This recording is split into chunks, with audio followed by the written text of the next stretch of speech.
पहले तो क्या था डिमांड, उसको फिर अभी रिवाइज करेंगे, पहले आगे जहां तक उस स्टेप को कंप्लीट करो। तो मैंने पहले डिमांड की डेफिनेशन बताई और फिर मैंने कहा किसके फैक्टर कौन कौन से हैं, क्या क्या फैक्टर इफेक्ट डालते हैं, क्या क्या फैक्टर इफेक्ट डालते हैं हमारे डिमांड को। तो 5 तरह की चीज बताई थी। क्या क्या था? पहला था प्राइस ऑफ कमोडिटी, दूसरा था क्या, प्राइस ऑफ रिलेटेड गुड्स, तीसरा क्या था, इनकम ऑफ द कंज्यूमर, चौथा क्या था, टेस्ट एंड प्रेफरेंसेस, और पांचवा अदर्स, जिसमें आपका फैशन आता है। तो these 5 are factor of demand. अब कुछ एक्सेप्शनल केस है और उसके बाद मैंने अजम्पशन ऑफ लॉ भी बताया था, किसके लिए कानून है जिसको अजम्पशन ऑफ लॉ कहते हैं, और डिमांड कर्व इससे बनता है। डिमांड कर्व किसको कहते हैं? जिसको हम ग्राफिकल रिप्रेजेंटेशन जिसका दिखाते हैं वही डिमांड कर्व है। अब कुछ एक्सेप्शनल केस आते हैं जो लॉ ऑफ डिमांड इस पे लागू नहीं होते हैं, तो उस पे डिमांड पे इसका इफेक्ट नहीं आएगा। वो एक्सेप्शनल केस क्या क्या है? एक स्टोरी है आपको इसमें, स्कॉटलैंड की स्टोरी है। जनरली आप डिमांड ये पढ़ते हैं कि कभी किसी की प्राइस अगर बढ़ेगी तो डिमांड उसका घट जाएगा, और अगर किसी चीज की प्राइस घटेगी तो डिमांड उसका बढ़ जाएगा, यही कंसेप्ट है। लेकिन ये कंसेप्ट यहां पे लागू नहीं हो रहा, ये इस लॉ को अगेंस्ट काम कर रहा, यहां पे उल्टा हो रहा। वो मैं आपको एग्जांपल दे रहा हूं। स्कॉटलैंड में जो लोग वहां की पीपल थे, जो लोग थे भाई, जो हायर, जो रिच फैमिली से बिलोंग करते हैं, वहां 2 चीज खाते थे। जो रिच से अगर फैमिली से बिलोंग कर रहा तो मीट खाते थे, और जो गरीब है वो ब्रेड खाते थे। ठीक, अब जिसके पास पैसा हायर वाले हैं तो वो मीट खाएंगे, और ये, लेकिन और वो क्यों कर रहे हैं? क्योंकि मीट क्या है, ब्रेड क्या है, उसका इंफीरियर गुड है, और मीट क्या है, नॉर्मल गुड है। तो ये वहां का कंसेप्ट था।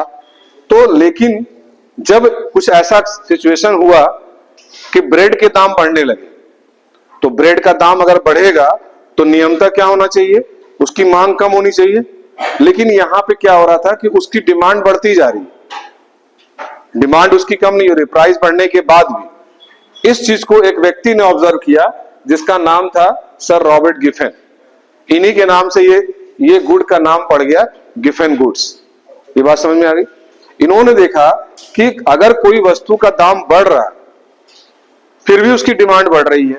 अगर उसको मीट, जैसे मैंने कहा था कि सब्स्टिट्यूट गुड आपने पढ़ा, कॉम्प्लीमेंट्री गुड पढ़ा आपने, तो अगर चाय का दाम बढ़ रहा तो आप किस पे चले जा रहे हो? कॉफी पे चले जा रहे हो। यहां पे कह रहा है कि अगर वो ब्रेड का दाम बढ़ रहा तो वो मीट पे क्यों नहीं चला जा रहा? क्योंकि मीट महंगा मिल रहा, लेकिन ब्रेड उससे भी महंगा मिल रहा। इसलिए नहीं हो रहा है कि जो ब्रेड खा रहा वो मीट नहीं खाएगा, वो नहीं खाएगा ना। जो नॉन वेजिटेरियन, जो वेजिटेरियन है वो नॉन वेजिटेरियन कैसे खाएगा? तो वो चाहे महंगा हो चाहे सस्ता हो। तो यहां पे ये लॉ इस पे इफेक्ट नहीं डालता है। महंगा होने के बाद भी वो परचेज किसकी कर रहा है? ब्रेड की ही कर रहा है। तो इसका नाम दिया गया गिफेन गुड। और ये डायरेक्शन कौन सा होगा, रिलेशन कौन सा होगा? जब हम मांग बढ़ रही है, प्राइस बढ़ रहा फिर भी मांग बढ़ रही है, डायरेक्ट रिलेशन हुआ। और अगर यही उल्टा होता तो क्या होता? इनवर्स रिलेशन होता। तो ये बात समझ में आ गई? तो ये एजम्पशन है, मतलब ये लॉ एक्सेप्शनल लॉ है, उस लॉ को ये फॉलो नहीं करता है। लॉ ये कहता है कि किसी वस्तु का दाम बढ़ेगा तो मांग घटेगा, किसी वस्तु का दाम घटेगा तो मांग बढ़ेगा, डिमांड बढ़ेगा। तो ये कंसेप्ट, ये लॉ ऑफ डिमांड है। लेकिन यहाँ पे ये लॉ ऑफ डिमांड यहाँ पे ऑपोजिट काम कर रहा है कि प्राइस के बढ़ने के बाद भी उसकी डिमांड बढ़ रही है। क्लियर? देखो, those goods whose quantity demanded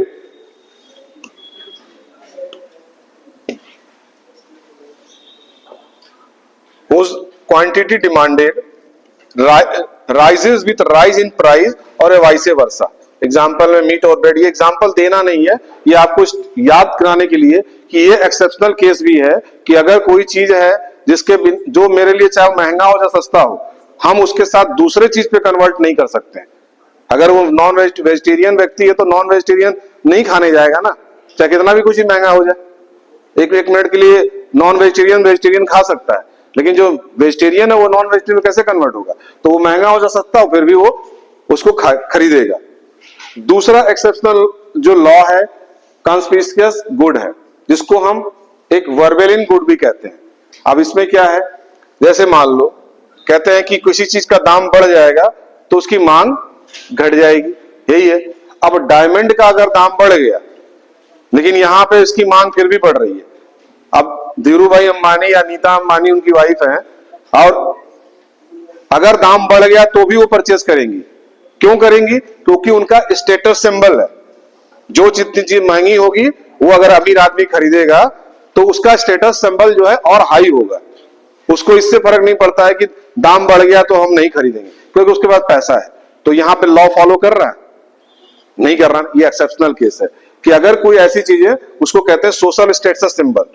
अब धीरू भाई अंबानी की वाइफ जो है नीतू अंबानी, अब वो चाहे 100 करोड़ का अगर मिलेगा हीरा डायमंड तो भी वो खरीदेगी, उसके सस्ते पे नहीं, बल्कि सस्ता होगा तो सोचेंगे नहीं क्योंकि ये इंफीरियर गुड है, मेरे लिए काम का नहीं है, इसलिए मैं नहीं कर दूंगी। लेकिन यहां पे क्या हो रहा है, दाम बढ़ने के बाद भी उसकी मांग बढ़ रही है, तो ये क्या हो गया? Exception of law of demand. और क्या चीज को कहते हैं? इसको कॉन्स्पिशियस गुड और वर्बलेन गुड कहते हैं। ये आता क्वेश्चन है कि किसको हम कॉन्स्पिशियस गुड कहते हैं, स्नॉब गुड भी कहते हैं। ये घर का ट्यूशन का नाम है, ये घर का नाम है, ये सब नाम याद कर लो, सब एक ही चीज है। 3 नाम इसके हो गए, कॉन्स्पिशियस गुड, वर्बलेन गुड और स्नॉब गुड। ये 3 नाम एक ही हैं जो एक्सेप्शनल लॉ ऑफ गुड्स है। ठीक, these goods are very expensive, क्योंकि बहुत महंगे होते हैं। ठीक, goods are used as status symbol, quantity demand of these goods with rise in price, क्योंकि वो स्टेटस सिंबल यही लिखा हुआ है उसके कि स्टेटस सिंबल है, उसका दाम बढ़ेगा तो भी उसकी डिमांड क्वांटिटी डिमांड की बढ़ती जाएगी। डायरेक्ट रिलेशन है, डायमंड एग्जांपल। तीसरा जो एक्सेप्शनल लॉ ऑफ गुड्स है, नेसेसिटी गुड। जैसे आपको मैंने कहा था कि सॉल्ट है, अब चाहे उसका दाम बढ़ जाए और चाहे घट जाए तो नमक तो आदमी खरीदेगा ही ना, उसकी डिमांड तो रहेगी। और चाहे वो 5 रुपए पैकेट मिले और चाहे 50,000 रुपया पैकेट मिले, क्योंकि वो हमारी नेसेसिटी गुड है, तो उसके प्राइस बढ़ने से डिमांड पे कोई परिवर्तन नहीं आएगा। तो वो भी एक एक्सेप्शनल गुड्स है जिसको हम नेसेसिटी गुड्स कहते हैं। नो चेंज इन डिमांड और very less change in demand with respect to change in price, चाहे दाम बढ़ जाए और चाहे दाम घट जाए, दोनों केस में यहाँ पे ये लॉ फॉलो नहीं करता है। इमरजेंसी गुड, अब आप बताओ, जैसे मेडिसिन है, इसको इमरजेंसी गुड कहा गया, क्या इसके दाम बढ़ने से जो बीमार आदमी तो दवा नहीं खाएगा? और ऐसा तो नहीं है कि अगर वो सस्ती हो जाएगी तो 10 गोली खाएगा वो, ऐसा हो सकता है? भाई अगर उसका दाम बढ़ेगा तो ही वो खरीदेगा, क्योंकि उसकी नीड है, उसके बिना वो जीवित नहीं रह सकता है। अब वो अलग बात है कि अब वो गोली 1 करोड़ की हो जाए तो व्यक्ति कह देगा उससे अच्छा मर जाना ही ठीक है, हम इसको अफोर्ड नहीं कर पाएंगे। लेकिन अगर दाम, अगर मान लीजिए 50 रुपए की कोई गोली मिल रही है, वो 70 रुपए की होगी, तो वो आदमी दवा तो खरीदेगा ही। तो क्या यहाँ पे उसकी मांग, प्राइस बढ़ने से क्या उसकी डिमांड कम हो गई?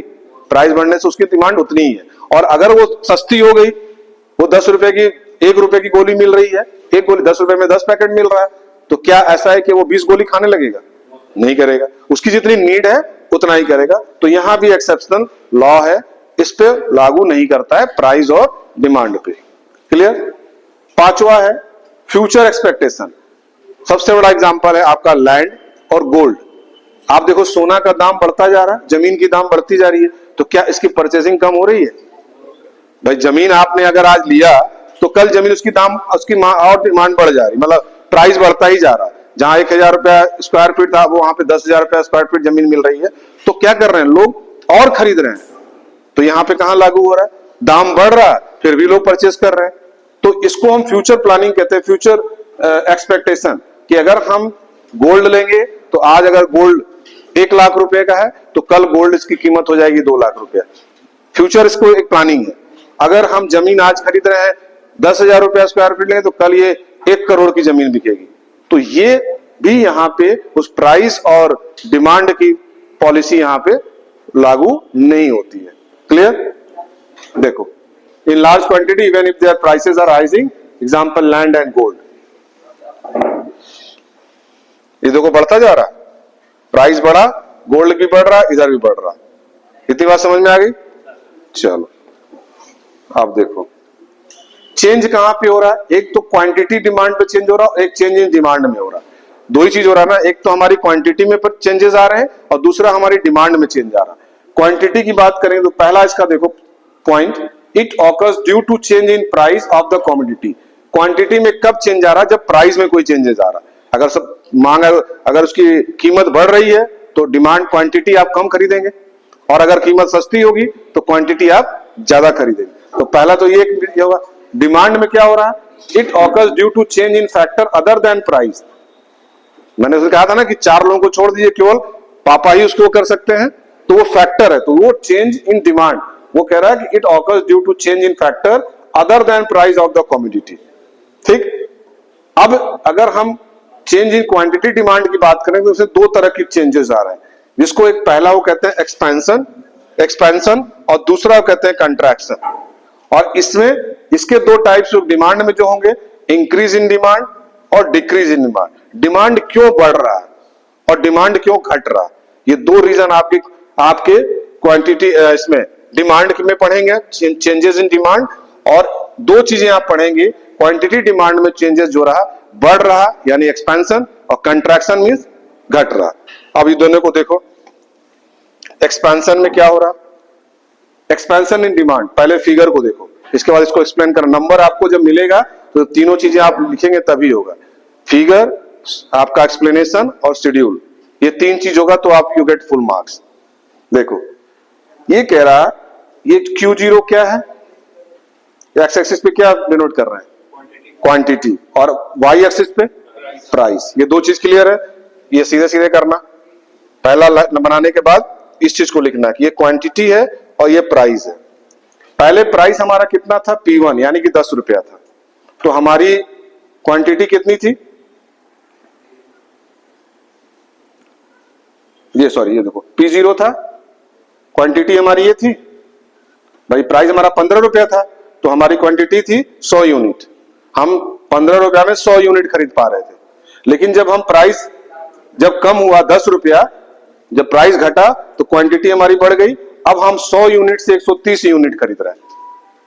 तो ये क्या चीज दिखा रहा है, ये एक्सपैंड कर रहा है, किसके वजह से, प्राइस के कम होने से क्वांटिटी एक्सपैंड कर रही है, तो ये चेंजेस आ रहा। और इस पे कैसा लाइन बनेगी, स्लोप कैसा बनेगा, डाउनवर्ड, तो इसको लिखते हैं डाउनवर्ड मूवमेंट अलोंग विद। और डाउनवर्ड में क्या चेंजेस आया, देखो इसकी प्राइस ये था, ए पॉइंट था, ये था ना, और ये चेंजेस होके कहां पे आ गया, बी पॉइंट पे। Downward movement along with curve A to B, A से लेके बी तक इसका चेंज हो गया। इसको क्या कहते हैं, एक्सपेंशन इन डिमांड। ये डिमांड का एक्सपेंशन है कि हमारी प्राइस के घटने से हमारी क्वांटिटी बढ़ जाएगी, और इसमें जो स्लोप बनेगा वो डाउनवर्ड बनेगा। और मूवमेंट कैसा होगा, कहां से कहां तक movement, along with A to B. Clear, चलो ये इसको हम कहते हैं एक्सपेंशन, ये जरूर लिखना। अब इसके साथ रीजन लिखना पड़ेगा, क्यों ऐसा हो रहा है, क्योंकि प्राइस का मतलब प्राइस कम हो रहा, fall in price of commodity, इसलिए ये एक्सपेंशन हो रहा। किसी चीज का दाम घटेगा तभी हमारा एक्सपेंशन ऑफ डिमांड क्वांटिटी होगी। यहां पे एक्सपैंड कर रहा है ना, ये देखो एक्सपेंशन इन डिमांड। अब इसको जब एक्सप्लेनेशन लिखेंगे, इसको लिखना, इसी चीज को इंग्लिश में लिख देना, initially starting at price P0। Initially मतलब पहला पॉइंट क्या था, P0 था, ये है इनिशियली P0। देखो initially eight P0 quantity demanded is Q0। जब Q0 था तो क्वांटिटी हमारी कितनी थी, Q0 थी। ठीक, देखो लाइन के साथ पढ़ना, एट पॉइंट ए, और पॉइंट क्या था इसका, ए था। जब P0 था तो क्वांटिटी Q0 था, और पॉइंट क्या था, ए। ये 3 चीज है, ये कर लो ऐसे, ये है। अब इसके बाद इसको एक्सपैंड करना है, तो क्या चेंजेस आ रहा, और on the demand curve DD, इसको DD कहते हैं। ये जो है ना, इसका D देखो, यहां D नाम दिया है, डिमांड, ये देखो DD कहेंगे, ये हो गया। With the fall in price from P0 to P1, देखो P से जब P1 हुआ, P0 से P1 हुआ, ये क्या है, फॉल इन प्राइस। तो क्या चेंजेस आया, quantity demanded rises from Q0 to Q1 at point B। यही तो लिखा हुआ, यही तो है। क्वांटिटी डिमांड जो है Q0 से Q1 हो गया, किस पॉइंट पे हो गया, B पॉइंट पे हो गया। ये चेंजेस हुए। इसी को ना दिखा रहा है यहां पे, देखो this rise in known as, इसी जो राइज जो हो रहा है इसी को एक्सपेंशन इन डिमांड कहते हैं, और चाहे हम इसको इंक्रीज इन क्वांटिटी डिमांड कहेंगे। डिमांड किसकी बढ़ी, क्वांटिटी किसकी बढ़ी, जो हमारी कमोडिटी उसकी क्वांटिटी बढ़ी। पहले हम 15 रुपया में 100 यूनिट खरीद रहे थे, जब 15 रुपया था, जब वही की दाम उसी का दाम जब 10 रुपया हो गया तो हम 130 यूनिट खरीदने लगे। तो इसको कहते हैं एक्सपेंशन इन डिमांड, या हम increase in quantity of demand. इसका शेड्यूल भी बनाओगे, देख लो। 15 रुपया price of good x, quantity of demanded Q x. 15 रुपया था तो 100 यूनिट खरीदे, 12 रुपया जब हुआ तो 120 यूनिट खरीदे, 10 रुपया हुआ तो 150 यूनिट खरीदे, और 5 रुपया हुआ तो 210 यूनिट खरीदा हमने। तो ये हमारा शेड्यूल हो गया। प्राइस फॉल हो रहा और क्वांटिटी डिमांड क्या हो रहा, राइज हो रहा। ये बना लेंगे फिगर। चलो दूसरा आता है कॉन्ट्रैक्शन इन डिमांड, जिसको हम डिक्रीज इन क्वांटिटी डिमांड भी कहते हैं। क्या इसका सेम इसी का उल्टा हो जाएगा, वहां पे क्या प्राइस डाउन हो रहा है और यहां प्राइस क्या होगा, राइज होगा। तो राइज इन, तो रीजन में लिखेंगे rise in price of commodity, और उसके बाद आप इसको ये फिगर बनाएंगे। ये देखो P1 था, ये P0 था, दाम बढ़ गया P1 हो गया, तो P0 था तो क्वांटिटी हमारी कितनी थी, Q0 था।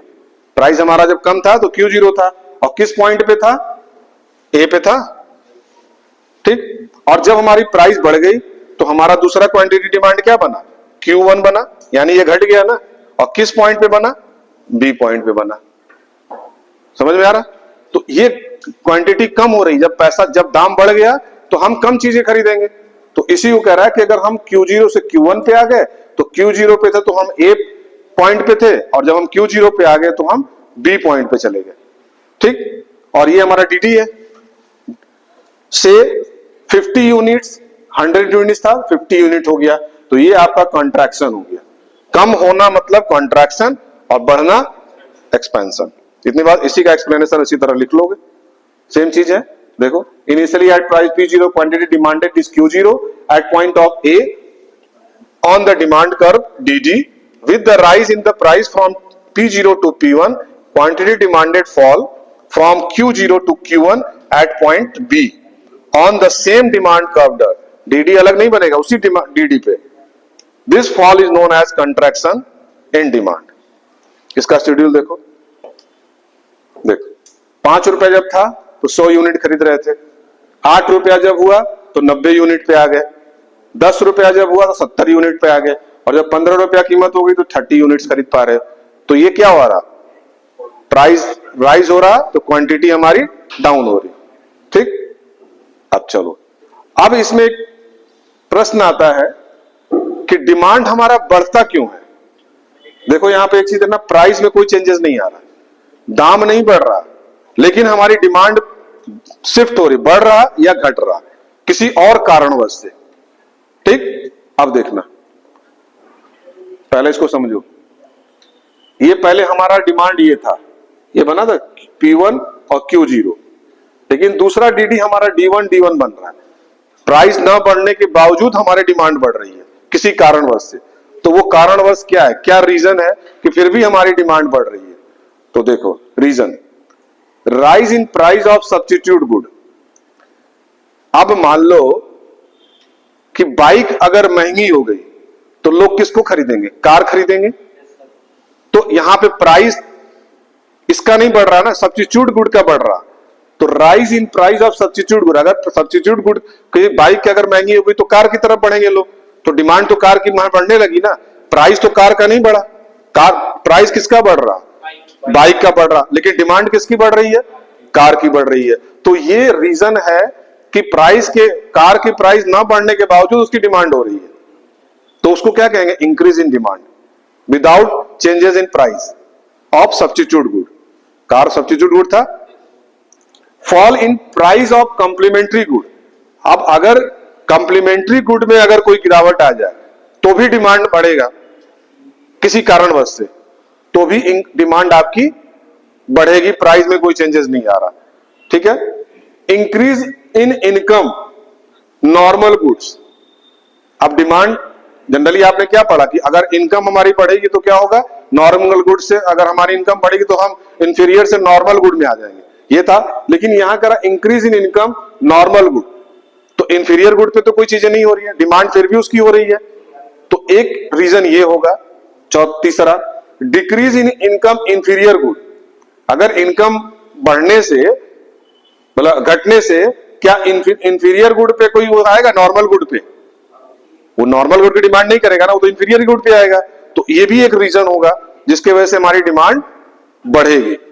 और फेवरेबल चेंज इन टेस्ट, अगर आपको अपने टेस्ट के अकॉर्डिंग नहीं है, तो आपके पसंद नहीं है, तो डिमांड फिर भी आप उसको जो पसंद नहीं है उसकी डिमांड नहीं होगी, लेकिन जो पसंद आएगा उसकी डिमांड आप करोगे। तो इसी को कहा गया है इंक्रीज इन डिमांड। और इसमें जो एरो बनेगा वो क्या बनेगा? शिफ्ट किधर होगा? राइटवर्ड जब होगा तो इंक्रीज इन डिमांड, और जब लेफ्टवर्ड होगा तो क्या होगा? Decrease in demand. ये देखो, फॉरवर्ड शिफ्ट टू डिमांड का, ये देखो, इसको डॉट डॉट करेंगे क्योंकि ये आप बता रहे हैं, एज्यूम कर रहे हैं कैसा होगा। तो आप इसी को एक्सप्लेन करके लिखोगे, क्योंकि इतने पर नंबर नहीं मिलेगा। ये तो आपने फिगर बना दिया, सोचा कि नंबर मिल जाएगा, नहीं, फिगर के साथ फिर आप इसके एक्सप्लेन करेंगे कि आप फिगर में कहना क्या चाह रहे हैं। तो उसमें लिखेंगे initially at price P0 quantity demanded is Q0 at demand curve DD with the shift in demand curve from DD to D1 D1। दूसरा जो शिफ्ट कर रहे हैं, ये देखो, ये DD था और ये D1 D1 हुआ। जब इसको शिफ्ट कर रहे हैं तो क्या क्या बन रहा है आपका?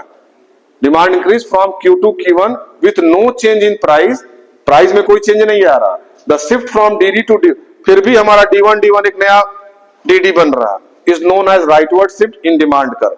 पहले आपने केवल एक DD डिमांड कर्व बनाया था, लेकिन आपकी डिमांड में अगर चेंजेस आ रहा, इंक्रीज कर रहा, तो भी आप नया एक DD बन रहा है, राइटवर्ड जो शिफ्ट कर रहे हैं, जिसको D1 D1 कहा गया, इसी को कहा गया है डिमांड कर्व। एक डिमांड कर्व आपका सिंपल था DD पे, और दूसरा इंक्रीज इन डिमांड पे हो गया D1 D1। ये देखो, प्राइस में देखो, कहीं प्राइस में चेंजेस आया? 10 रुपया था तब भी 100 यूनिट खरीद रहे थे, 10 रुपया रहा था, किसी कारणवश आपने फिर 120 यूनिट खरीद लिया।